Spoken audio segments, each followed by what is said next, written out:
दिल्ली के रामलीला मैदान में एक नया इतिहास आज लिखा गया है। रेखा गुप्ता ने दिल्ली की चौथी महिला मुख्यमंत्री के तौर पर शपथ ली है और उस शपथ समारोह में महान शख्सियतों ने, बड़ी बड़ी शख्सियतों ने जो है वो शिरकत की है। देश के प्रधानमंत्री नरेंद्र मोदी, कैबिनेट के मंत्री और इसके साथ साथ में सांसद, विधायक, धर्मगुरु जो है शामिल हुए। कई फिल्मी सितारे भी आए और मेरे साथ दो शख्सियतें आप देख रहे हैं। आप खुद पहचानिए, किसी पहचान के, किसी परिचय के मोहताज नहीं हैं। तो सीधा सीधा बात जो है पहले बाबा से करते हैं। बाबा जो है वो क्या कहते हैं, फिर जो है बच्चन साहब से करेंगे, जो आवाज़ की एक अलग उनकी पहचान है। पहले बाबा से बात करें। बाबा जी, किस तरह से देखते हैं आपके पुराने साथी अरविंद केजरीवाल साहब जो है इसी रामलीला के मैदान में आपके साथ में उनकी शुरुआत हुई थी, लेकिन यहीं पर आज जो है एक नया इतिहास लिखा गया है। क्या कहते हैं, कैसे देखते हैं? जब हमारी पहले मुलाकात हुई थी तब भ्रष्टाचार के खिलाफ हम लड़े थे, आंदोलन किया था। अच्छा, आज जो सत्ता ऐतिहासिक जीत हुई है, ये केजरीवाल की बहुत बड़ी हार है। पब्लिक ने उनको उठा के बाहर फेंक दिया। इसलिए फेंक दिया कि शब्दों की पार्टी है ये, काम इन्होंने कुछ नहीं किया। पूरी दिल्ली 3 महीने में हम पार्ट उठा देंगे, हमारी एमसीडी में सरकार आ गई तो हम ये कर देंगे, वो कर देंगे। कुछ नहीं हुआ। सीवर सारे बाहर, सड़कें सारी टूटी हुई। जो पैसा दिल्ली की विकास के लिए लगाना था इन्होंने सारे शराब घोटाले में लगा दिया। तो विकास कहाँ से होना था? फिर ये बार बार यही कहते थे, दिल्ली के मालिक हम है, ये थोड़ा है, मोदी 7 जन्म ले ले, हम हरा नहीं सकता, मोदी हमें दिल्ली हरा नहीं सकता। आज जनता ने उठा के इसको बाहर फेंक दिया। जो हमारी योजनाएं थी मोदी जी की थी, इन्होंने लागू ही नहीं की। आयुष्मान जो योजना थी मेडिकल की 5 लाख रुपए की, इन्होंने कहाँ लागू की? तो ये तो एक ही इल्ज़ाम लगाते हैं, एलजी हमें काम नहीं करने देता, एलजी काम नहीं करने देता। जो इससे पहले एलजी था अंसारी साहब, 5 साल पहले इनकी जो 500 जो निकल गए पहले वाले, 14 से लेके 19 तक ना, हाँ तब तक तो एलजी तो अंसारी, तब तो सारे काम होते थे। अब इसके बाद काम क्यों नहीं हो रहे? ये मुझे जवाब दे केजरीवाल। यानी आपका कहने का मतलब बहानेबाजी करते हैं। बहानेबाजी, ड्रामेबाजी, जुमलेबाजी, अहंकार आ गया ना। अच्छा बाबा जी, आपने भी बड़ी मदद की थी इनकी किसी समय के अंदर, इनके साथ साथ कंधे से कंधा मिलाकर चले। आपने रामलीला मैदान में, जंतर मंतर पर खूब आपने जो है, और सारा हम तो भ्रष्टाचार के खिलाफ लड़े। हमने क्या लेना केजरीवाल से? अच्छा, भ्रष्टाचार के खिलाफ ही लड़े थे ना। कि हमारी तो फिर ये रास्ते अलग अलग कैसे हो गए? अलग अलग हो गए। वो अपने रास्ते, हम अपने रास्ते। हमें नहीं आए पसंद कि ये ऐसी है, जुमलेबाजी करता। बड़े बड़े नेता, अब नेता सब पीछे हो गए। आप तो अन्ना हजारे के साथ में, जैसे अन्ना हजारे अलग हुए वैसे बाबा भी अलग हो गए। हाँ, तो अन्ना हजारे भ्रष्टाचार के खिलाफ लड़े थे, हम भी साथ थे। 2011 आंदोलन आप देखो, मेरी कितनी सारी पेपरों में वीडियो सब पुरानी देखो आप। हमारे लुक लाइक मोदी जी हमारे साथ थे। अरे ये वो तो ये कहते कि मैं कट्टर ईमानदार हूँ, और जैसे ईमानदारी के तमाम सर्टिफिकेट वो दूसरों को बांटा करते थे कि ईमानदार उन्हीं के यहाँ से निकलते थे। वो सारे को सबको सब भ्रष्टाचारी बताते थे।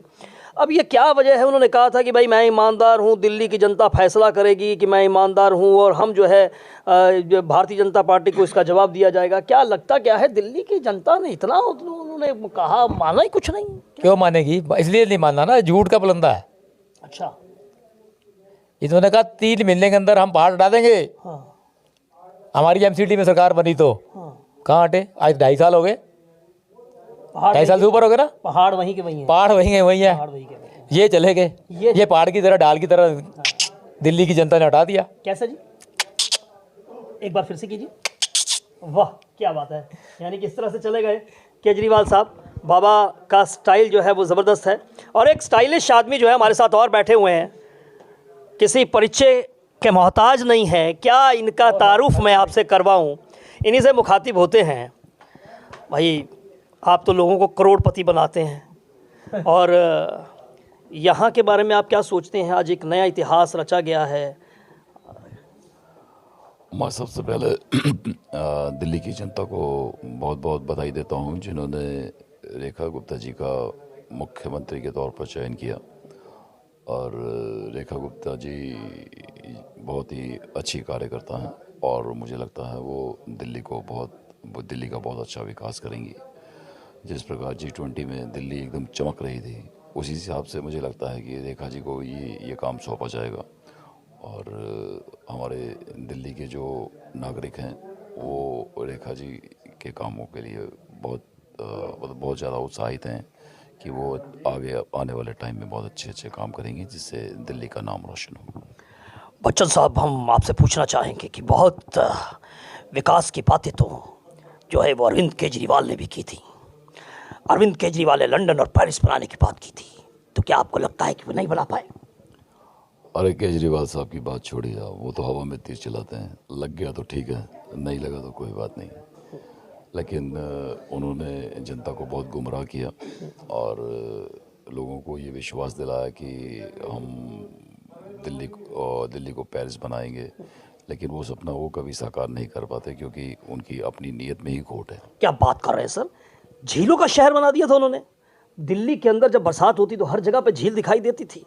आप कह रहे विकास नहीं किया था? लंदन और पेरिस जैसी सड़कें थी, आदमी जाता था तो इतना, जब गाड़ी चलती थी तो आदमी एक अनुभव करता था कि नहीं तो किसी, वो बच्चे जाते हैं झूला झूलते हैं वहाँ पे एंटरटेनमेंट होता है, लेकिन अब जब गाड़ी चलाते थे तो ऐसा वो आनंद जो है उसको किस शब्दों में बयान किया जाए?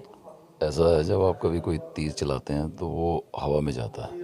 अच्छा, वो काम इन्हीं का था और वो हवा में तीर छोड़ते थे। निशाना लग गया तो ठीक है, नहीं तो कोई बात नहीं। ये तो उल्टा तीर चल गया इस बार। इस बार तो तख्ता पलट गया। इस बार तख्ता ही पलट गया। हाँ, और इससे जनता बहुत खुश हुई है और मुझे लगता है कि रेखा जी जो है हमारे दिल्ली के सभी नागरिकों को बहुत अच्छा काम करके दिखाएंगी और जनता, मुझे लगता है कि इनको एक्सेप्ट करेगी कि ये वाकई काम करने के लायक। बच्चन साहब, बात की जाए तो एक रेखा फिल्म इंडस्ट्री में आपके साथ काम कर चुकी हैं। उन्होंने ज़बरदस्त परफॉर्मेंस, ऐतिहासिक है उनकी परफॉर्मेंस। एक रेखा राजनीति में है, तो ये जो राजनीति की रेखा है, इससे क्या इनसे उम्मीद करते हैं आप? दिल्ली के अंदर क्या दिल्ली की तस्वीर और तकदीर जो है बनने वाली है? और अब भाई साहब, हम आपको क्या बताएं, हम तो घर से ही सोच के चले थे कि रामलीला ग्राउंड में आज रेखा जी आ रही हैं। ओहो, अच्छा। अरे हमें यहाँ आके पता लगा कि रेखा जी नहीं, रेखा गुप्ता जी रेखा गुप्ता जी हैं। अच्छा, तो हमने कहा चलिए कोई बात नहीं, अब वो तो हमारी ज़िंदगी में है और रहेंगी।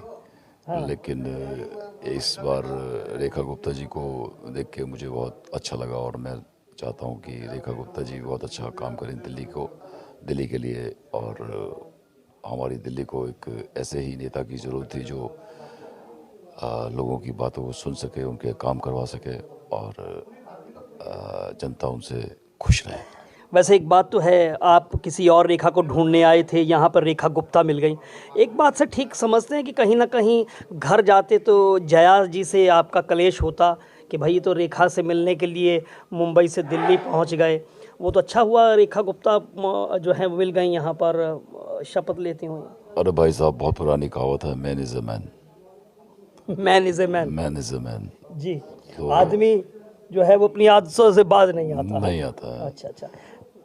तो रेखा जी जो है बहुत अच्छी अदाकारा हैं आपके दिल में और हमारे दिल में कभी कभी मेरे दिल में ख्याल आता है, ये जिंदगी तेरी नरम जुल्फों की छाँव में गुजरने पाती तो शादाब हो भी सकती थी। ये रंजो गम की स्याही जो दिल पे छाई है तेरी नज़र की शुआओं में खो भी सकती थी, मगर ये हो न सका और अब ये आलम है कि तू नहीं, तेरा गम, तेरी जुस्तजू भी नहीं। ना कोई राह, ना कोई मंजिल, ना कोई रोशनी का सुराग, भटक रही है अंधेरों में जिंदगी मेरी, इन्हीं अंधेरों में खोकर रह जाऊंगा मैं जानता हूँ मेरी हम नफस, मगर यूं ही कभी कभी मेरे दिल में ख्याल आता है, कभी कभी मेरे दिल में ख्याल आता है। कभी कभी आपके दिल में ख्याल आता है। अभी आपके दिल में जो है वो दिल्ली को लेकर क्या ख्याल आ रहा है? कैसी दिल्ली की तस्वीर होगी? क्योंकि आपने 5 साल अरविंद केजरीवाल को, उससे 5 साल पिछले भी देखे, उससे एक टर्म और भी देखा, तो ये जो टर्म देखने के बाद अब आपको क्या लगता है? अब लगता है कि किसी अच्छे नेता के हाथ में दिल्ली दे दी गई है और रेखा गुप्ता जी जो कि अपने काम के लिए बहुत अच्छी उनकी पहचान बन चुकी है और आगे आने वाले समय में वो दिल्ली का बहुत अच्छा विकास करेंगी और जो भी कमी हमारे पुराने भाई साहब केजरीवाल जी ने छोड़ दी थी उसे पूरा करेंगी। देखिए, अभी देखिए बाबा रामदेव चाय पी रहे हैं तो चाय पे चर्चा हो जानी चाहिए, तो मैं बच्चन साहब को भी चाय ऑफ़र कर देता हूं। बच्चन साहब चाय लीजिए। तो बाबा रामदेव से पूछ लेते हैं। बाबा कैसे हैं? चाय के साथ में बिस्किट, ये काढ़ा, बाबा तो काढ़ा पीते हैं, बच्चन साहब को चाय पिलाई जा रही है, बाबा जो है काढ़ा पी रहे हैं, क्योंकि इनके लिए काढ़ा स्पेशल, ये सबको बताते हैं कि चाय जो है वो स्वास्थ्य के लिए ठीक नहीं होती है, काढ़ा पिया कीजिए। बाबा काढ़ा ही आपके स्वास्थ्य का राज है। आपने जवानी जो है इतने साल तक मेंटेन करके रखी हुई है। आज से इतने साल पहले भी आपको ऐसे ही देखते थे, अब भी ऐसे ही देखते हैं। सब ईश्वर की कृपा। तो आप तो दिल्ली जैसे प्रदूषित शहर में आप रहते हैं, तो आपके स्वास्थ्य पर इसका असर इसलिए नहीं होता कि आप योग वो करते और काढ़ा वाड़ा पीते हैं? बिल्कुल सर, अच्छा, आपने बिल्कुल ठीक बोला। हाँ, क्या कहें आप बताओ? नहीं आप कहिए। योग करते हैं, सुबह सुबह योग करते हैं, अग्निसार क्रिया करता हूँ मैं तो। अग्निसार क्रिया एक बार करके दिखाइए थोड़ी सी। वो तो कुछ खा रहे हैं ना, बिस्किट खा रहे हैं, खाते हुए मत कीजिएगा।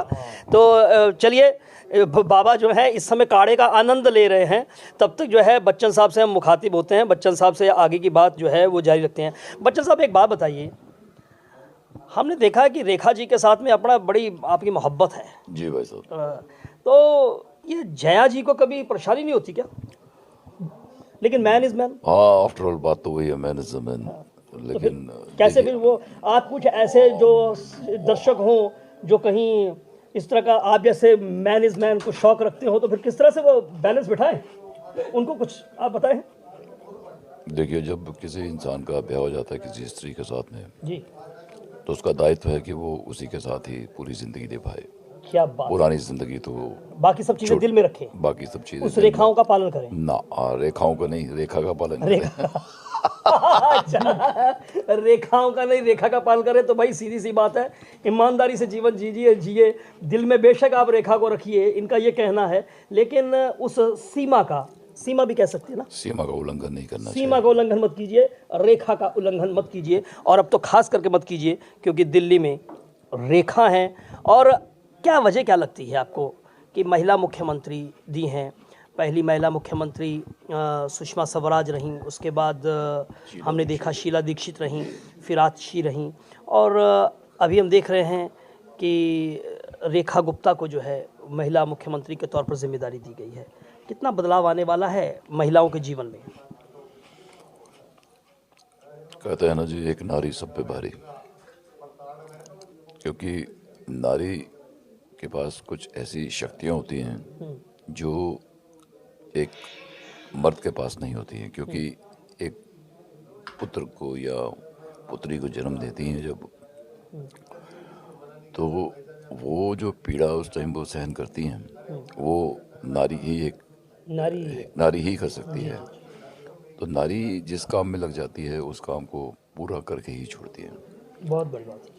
तो वैसे भी नारी शक्ति को आजकल बहुत ज़्यादा सराहा जाता है, क्योंकि काम तो हर आदमी करता है, लेकिन काम जो कैपेबल बंदा होता है, अगर उसे वो काम सौंप दिया जाए तो वो 100% करके दिखाता है। बिल्कुल सही कहा है, बहुत बड़ी बात कही है। बेशक बात हल्के फुल्के अंदाज में कही, लेकिन बहुत ही गहरी बात जो है वो कह रहे हैं। और न एक नारी सब पर भारी। बाबा आपसे पूछना चाहेंगे कि आप भी दिल्ली के बाशिंदे हैं, बिल्कुल ठीक है, और पूरे देश को जो है आप योग के रास्ते पर आप चला रहे हैं, क्या दिल्ली वालों को क्या संदेश देना चाहेंगे? और कट्टर ईमानदार सरकार का हश्र जो है वो सबके सामने है, लोगों ने उन पर विश्वास नहीं जताया, मात्र 22 विधायक उनके जो है वो आए हैं। किस तरह से देखते हैं दिल्ली की राजनीति में ये परिवर्तन? दिल्ली की राजधानी में जब लोगों ने देखा कोई काम हुआ नहीं, बतौलेबाजी मारता है। बतौलेबाजी, ये बतौलेबाजी थी, क्या काम किया बता दो। शब्दों की पार्टी, मैं पहले ही बोला आपसे, शब्दों की पार्टी है, काम नहीं किया उन्होंने, कुछ भी नहीं किया, कुछ नहीं किया। तीर्थ यात्रा चालू की, वो भी बंद कर दी। तो ये बसें एक चल रही थी फ्री की, ये थोड़ी अभी चल रही हैं थोड़ी, ये तो हमारी सरकार भी चलाएगी, बीजेपी। अच्छा, ये भी सारे वही काम करेगी जो वो नई बसें चलाएगी ना जी। अब तो ये सारी बसें नहीं हमारी है, 1000 बसें नहीं आई थी बिल्कुल हमारी, मोदी जी ने दी हैं। ये तो अपना नाम लेता है कि हमने दी हैं। हाँ, तो चलिए आप देख सकते हैं यहाँ पे 2 विभूतियाँ, उनकी हम शक्ल हैं, बाबा रामदेव की हम शक्ल हैं, और इनका असली नाम जानते हैं।